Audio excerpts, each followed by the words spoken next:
Our next question comes from Maryam Khan, who is a PhD candidate at Istanbul Sabahattin Zaim University and also a research associate at SIGA. Assalamu alaikum. It's really a pleasure to sit in front of you. I am personally a voter of PTI and I'll be ever. My question is regarding Afghanistan. It's been after 2-decade-long war of US against Afghanistan. Taliban have turned to power now, which wasn't supported by leftists in Pakistan because they saw them as a source of terrorism. Now, we Pakistanis are again facing a wave of terrorism and Islamabad is on high alert. So how do you see the Taliban in Afghanistan, and how do you think that the current security threat which Pakistan is facing now has something to do with Afghan Taliban also? Also, you have supported a lot of laws like blasphemy law and religion-based laws, but on the same time you have criticized a lot of religious parties which were in the coalition. So how do you see the role of religion in the politics? Thank you so much. Okay, so first of all, you must differentiate between the Afghan Taliban and the Pakistan Taliban. The Afghan Taliban are completely different. Their aims and objectives are completely different to the TTP, which is the Pakistan Taliban. Who were the Pakistan Taliban? When the Afghan Jihad was conducted from the soil of Pakistan, it was conducted to what was called the tribal areas of Pakistan, or FATA. Now, these were areas adjoining the Afghan border. And all the sort of incursions into Afghanistan by the Mujahideen were from the tribal area. And a lot of the fighters also from Pakistan were from the tribal areas. And there were Pashtuns, which were the Pakistani. You must remember, Afghanistan is 50% Pashtun, and 2/3 of Pashtun live in Pakistan. And most of them along the border, the eastern border of Afghanistan. So therefore, there was a lot of Pashtun sympathy for the Afghan Jihad. So hence, from the tribal area, the border adjoining Afghanistan, that's where the fighters used to go in, and the Mujahideen used to operate. So when come 9/11, Afghanistan gets invaded by the Americans. Now Pakistan government took this stand, which I opposed. We should have stayed neutral. They started supporting the US war on terror. And so the same people who had been fighting jihad against the Soviets because they were foreign invaders now were told that because it's the US, if you fight against them, it's terrorism.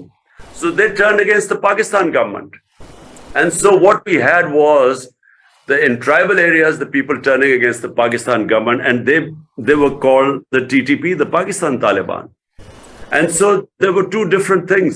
Afghanistan Taliban were not connected with them. I mean, they were connected vaguely, but not really. There was not real connection with them. So what happened was that after Kabul fell to the Taliban last August, the Pakistan Taliban were then asked by the Afghan Taliban to go back into Pakistan.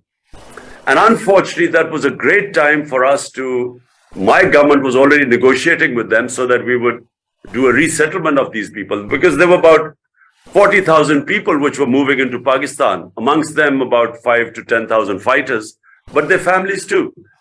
So unfortunately, when my government went, the eye was taken off the ball, and the new government and the setup, our military establishment did not pay enough attention to what was happening with the resettlement of the Taliban coming in. And so therefore we have this wave of terrorism coming in now, and this is all along what was the former FATA, the former tribal areas, because they've got merged into Pakistan. So we have a wave of terrorism in Pakistan right now, and this needs to be dealt with before it goes out of hand. Now I come to what you're talking about, religious parties and religious laws. Look, let me first tell you about the blasphemy law. The blasphemy law was not made by Pakistan. It was made by the British when they were ruling India. And the idea of the blasphemy law was that if one religious community, and remember there were multi-religious communities living in villages. There were Hindus, there were Sikhs, there were Muslims, there were Christians.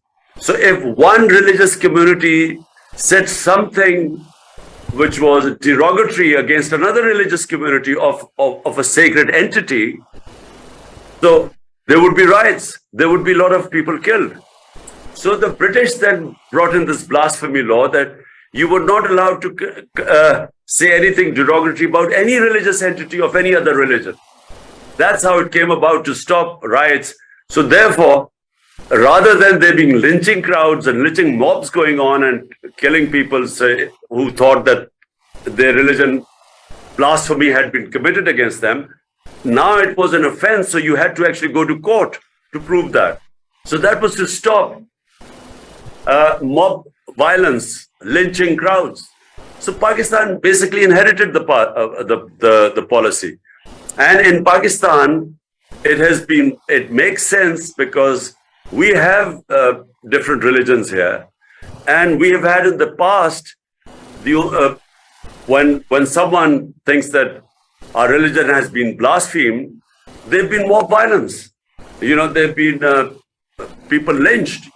And this now is an offense in Pakistan because you have to prove that it's blasphemy. And for that, you have to go to a court. Very well. Thank you. Thank you very much. Our next question.